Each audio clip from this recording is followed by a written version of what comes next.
माऊली रामकृष्ण हरी. हे झाड पूर्वीच्या काळी असायचं प्रत्येक गावामध्ये. आता दुर्मिळ होत चाललेलं आहे, दिसत सुद्धा नाही. हे झाड ज्या गावामध्ये आहे त्या गावातील रुग्ण TB ग्रस्त होऊन वारणार नाही असा संकेत पूर्वीच्या काळी असायचा. किंवा आजकाल बघा डासांमुळे वेगवेगळे आजार होतात.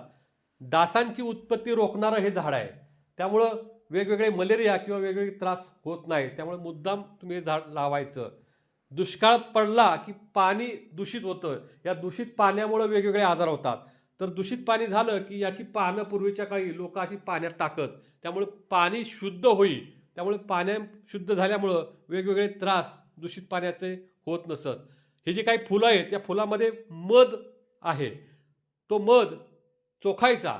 यानं कफाचा खोकला, कोरडा खोकला किंवा कफ सुकला असेल तो कफ कमी होऊन जातो. याची जी काही पानं आहेत ही पानं वाळल्यानंतर याची बिडी पूर्वीच्या काळी लोक ओढत. ही बिडी ओढल्यामुळं कफ दमा हा बरा होऊन जाय.